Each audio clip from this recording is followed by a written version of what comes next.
Assalamualaikum warahmatullahi wabarakatuh. Perkenalkan, nama saya Rama Fauzia dengan NIM 23070102559. Baik, di sini saya akan menjelaskan materi pendidikan alternatif di Indonesia.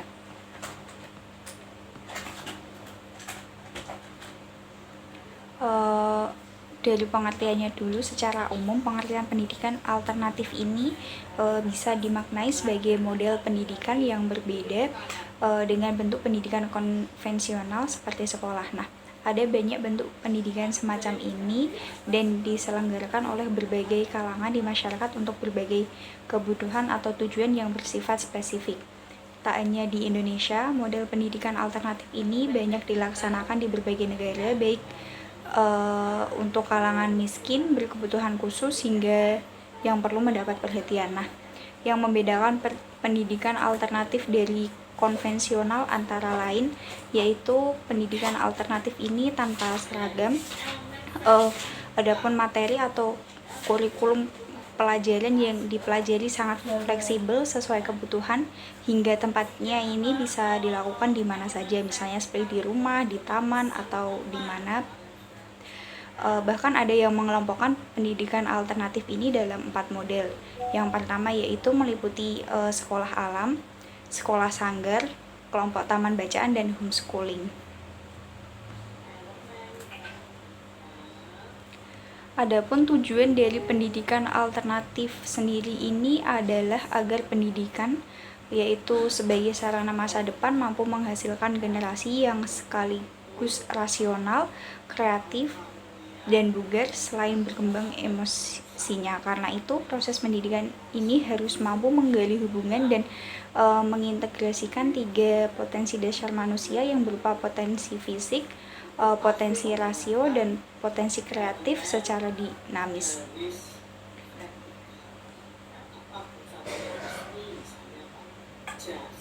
Selanjutnya yaitu macam-macam pendidikan alternatif di Indonesia ini ada apa saja? Itu ada 4. Yang pertama ada sekolah publik pilihan atau public choice. Yang kedua sekolah publik bagi siswa yang terkena masalah atau student at risk. Yang ketiga yaitu ada sekolah swasta atau independen. Yang keempat homeschooling.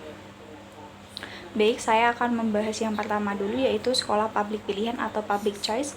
Di sini merupakan sebuah lembaga pendidikan yang juga dibiayai oleh pemerintah.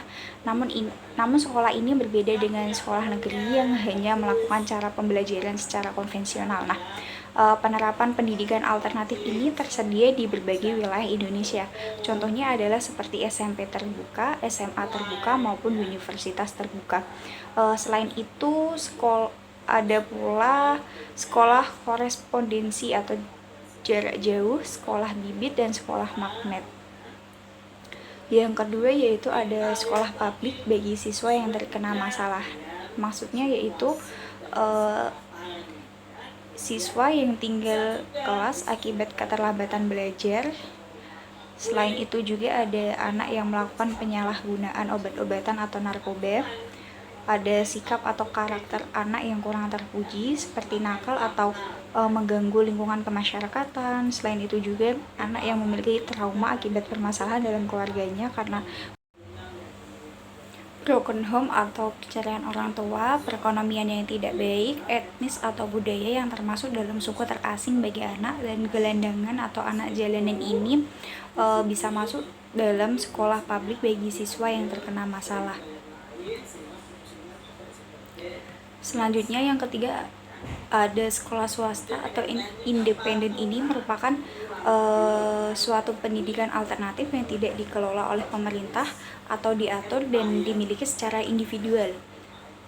Yang keempat itu ada homeschooling, merupakan pendidikan di rumah yang menjadi pilihan banyak orang dalam menuntut ilmu dan mengembangkan diri meski tidak mendapat pendidikan secara konvensional. Namun homeschooling ini bisa dilakukan di mana saja sesuai dengan keinginan anak untuk belajar. Adapun dalam pelaksanaan homeschooling ini dilakukan oleh anggota keluarga sendiri secara langsung maupun melibatkan guru privat maupun guru homeschooling. Selanjutnya ada dampak positif dan dampak negatif. Yang pertama ada dampak positif dan negatif dari sekolah publik pilihan. Dari dampak positifnya dulu, yaitu siswa dapat mengikuti pendidikan dengan biaya yang lebih murah. Yang kedua, tidak perlu mengunjungi sekolah. Yang ketiga, siswa yang memiliki hambatan fisik, sosial, ekonomi, maupun geografi dapat bersekolah. Adapun dampak negatifnya, yang pertama yaitu terikat oleh aturan baku yang telah ditentukan. Yang kedua, ada keluaran yang juga masih terikat dengan aturan baku. Yang ketiga, siswa tidak bisa menuntut terlalu banyak.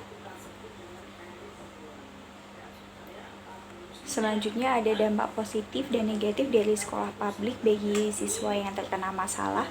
Dari dampak positifnya, yang pertama, siswa yang memiliki masalah dan tidak mungkin masuk sekolah reguler dapat bersekolah di tempat ini. Kemudian program pendidikannya bersifat fungsional untuk hidup di lingkungan dalam masyarakat. Yang ketiga, tidak terikat oleh aturan baku pemerintah. Adapun dampak negatifnya, yang pertama, siswa tidak dapat memiliki pengetahuan luas sekolah reguler karena yang diajarkan hanya hal fungsional. Yang kedua, kurang bisa bersaing dalam pemerolehan pekerjaan karena kurangnya ilmu pengetahuan. Yang ketiga yaitu ada dampak positif dan negatif dari sekolah swasta independen. Adapun dampak positifnya, yang pertama, peserta didik mendapatkan perhatian ataupun perlakuan guru yang lebih intensif di kelas. Di sekolah swasta ini, perhatian terhadap perkembangan dan kemajuan prestasi peserta itu lebih ditonjolkan. Yang kedua yaitu terciptanya pola pengajaran serta program dan kurikulum yang tidak statis. Yang ketiga yaitu menciptakan cara belajar peserta didik yang aktif.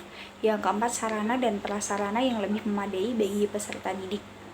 Adapun dampak negatifnya, ada menimbulkan persepsi masyarakat yang gratis, adanya gengsi dari orang tua. Yang ketiga yaitu membutuhkan atau memakan banyak biaya untuk operasional sekolah ini.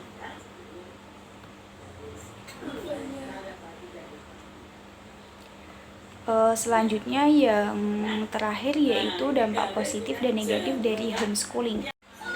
Adapun dampak positif dari homeschooling yaitu yang pertama ada kebebasan dalam belajar, artinya anak tidak merasa tertekan dengan tuntutan pembelajaran di sekolah yang formal. Yang kedua, kebebasan akan emosional, hubungan keluarga semakin dekat, terlepas dari beban fisik, memiliki waktu istirahat yang cukup, dan juga meminimalisir pengaruh lingkungan terhadap diri peserta didik. Yang terakhir yaitu ada mengakomodasi kecerdasan peserta didik secara maksimal. Adapun dampak negatifnya, yang pertama yaitu ada peserta didik menjadi kurang pergaulan. Selain itu ada seluruh rutinitas ini dilaksanakan di dalam rumah sehingga tidak ada kompetisi ataupun persaingan, dan juga lingkup interaksi dengan teman sebaya dari berbagai status sosial terbatas. Yang terakhir yaitu biaya pendidikan yang mahal. Mungkin itu saja yang dapat saya sampaikan. Selebihnya terima kasih. Wassalamualaikum warahmatullahi wabarakatuh.